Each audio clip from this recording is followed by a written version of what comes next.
Seneca once said, "True happiness is to enjoy the present without anxious dependence upon the future." And that's what we're going to talk about today is presence, which is missed in today's world a lot. It's not a regular practice, I would say. And I feel like it's pretty powerful to say, but I'm going to say with my chest that it's a big reason as to why we have so many mental health issues in today's world. So much depression and anxiety, and just it's tough out here in these streets, man. And I feel like presence can really, really help us. When I was running last year, on my long runs, I would listen to this book called The Power of Now by Eckhart Tolle, which is the first time that I really encountered this idea of presence. And I'd always heard the term like be where your feet are and things like that, but this is the first time that it really hit. And he says the present moment holds the key to liberation.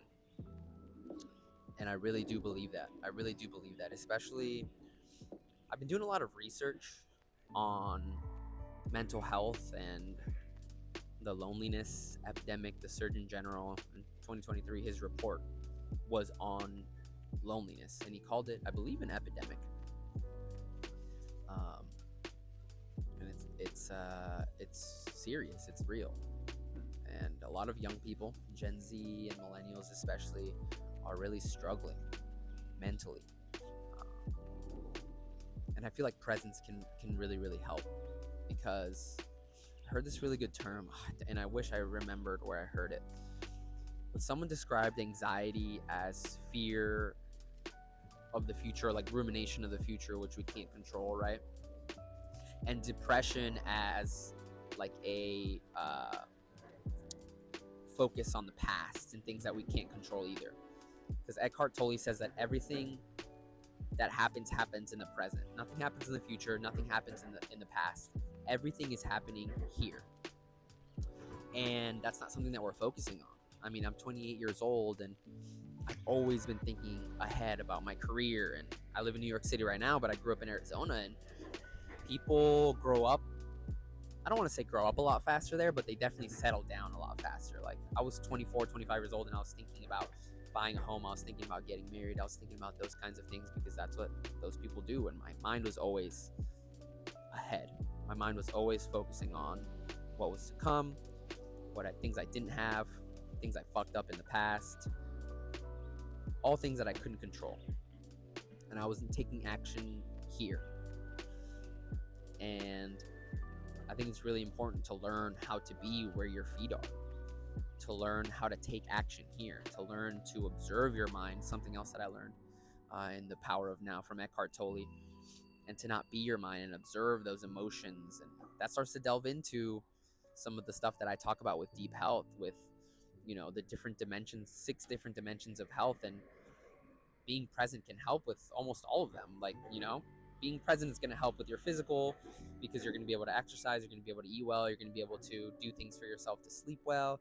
Emotionally, you'll be able to, observe and handle those emotions better. Socially, you'll be where you are with your family, with your friends, and you'll make those social connections. Existentially, hopefully you'll take steps towards something that is meaningful to you and doing something that you believe has meaning. What else is there? Social, existential, emotional, mental obviously is a big one. It's just so helpful. And I have this theory that actually, that because I love to go to shows, I love seeing DJs. I'm a big fan of house and deep house, and in the summer times you can catch me a couple times at the Brooklyn Mirage out in Williamsburg. And I think it was the last show I went to last summer, which was MK, and I was there and I was just noticing how happy I was, even though technically, right, like it was fucking late. It was like 2-3 in the morning. I'm having a little bit of alcohol, all these things that aren't seen of as healthy, right? And a lot of these things are hated on by people outside of, this rave community, if you will. But what I noticed was that with the lights going, the lasers, the visuals, the loud music, it helped me be there. I wasn't thinking about anything else. I wasn't thinking about my rent. I wasn't thinking about my career. I wasn't thinking about my relationships. I wasn't thinking about anything except for where I was. Oh God, here comes a fucking tour guide. I wasn't thinking about anything except for where I was in that time. And it took this weight off of my shoulders. And I feel like there's a lot of other things that help with that as well. Like when I'm squatting, when I'm deadlifting heavy, there's nothing else I can think about. That's all I'm thinking about is being there. And, there's other ways you can do that. Meditation is a really helpful way as well. I've been journaling recently, just dumping 3 pages, just whatever's in my mind that helps me be there. A walking meditation or just a walk and looking at your environment is super helpful. It's a practice that I feel like is essential for people today, and especially young people today. And that's why I wanted to talk about it. It's such a basic idea that is so powerful. So powerful. And speaking on another quote from Eckhart Tolle that I really, really like on the vibe of unhappiness, general unhappiness, which you see a lot on social media today. He says the primary cause of unhappiness is never the situation, but your thoughts about it. And that's what presence has really helped me to do, is these thoughts that I have about certain situations or situations that are coming or situations that have already happened, is they give me a little bit of control of how being present helps me get control over not how I react and how I feel about these situations. Because at the end of the day, that's really all you can control is your reactions to things. Like the outside world, as you can see, there's a shit ton of fucking people, shit happening constantly. Like you have almost no control over that. There's things you can't control, there's things you can somewhat control, there's things that you cannot control. And unfortunately, as a controlling person, that's something I've learned about myself. There's a lot more things in these other 2 categories than there are in the one that I can control. Because really the only one there that you can control is yourself. And that's been a hard lesson for me, but it's been a very important lesson. And a lesson that's helped me be happier in life, and that's helped give me more energy and just focus in on things that work for me and that are important for me. So with all that on unhappiness and depression and anxiety and presence, let's talk about a couple of actionable things that we can do. And number one is when you're at work, whether you work from home, whether you work in an office, there's a concept called deep work that Cal Newport came up with. And I think it's really important for mental health, which is just basically just really focused work. You take away sounds, you try to take away sights, like just you focus on one thing.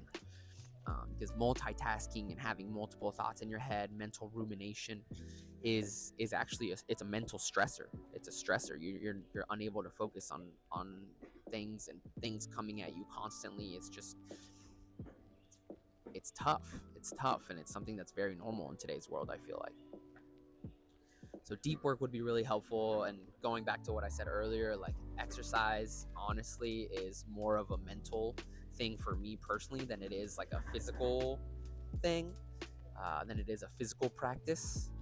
Right now, I'm getting ready for summer. I'm on a little bit of a diet. I'm working towards building a little bit of muscle, ideally before the summertime. So it is a physical practice for me right now. But most months out of the year, I'd say that it is a mental practice. It's more of a meditation for me, especially when it comes to strength work and lifting heavy weights. Like there's nothing I can think about when I'm under that bar or when I'm gonna lift that bar off of the ground. Like you have to be there. You can't think about anything else. Journaling has been another big one for me. Again, you can use journal prompts. There's tons of really cool mental health journals online. I got this from The Artist's Way. You just dump onto 3 pages.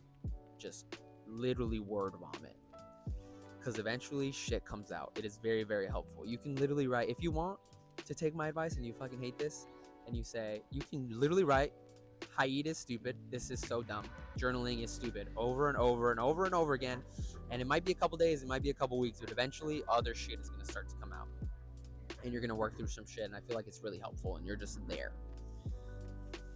Meditation's obviously another big one, and just going for walks, especially here in New York City. It's one of my favorite things to do. It helps, you look around, you look at your feet, you feel the cold air, the noises, the sounds, it's so helpful.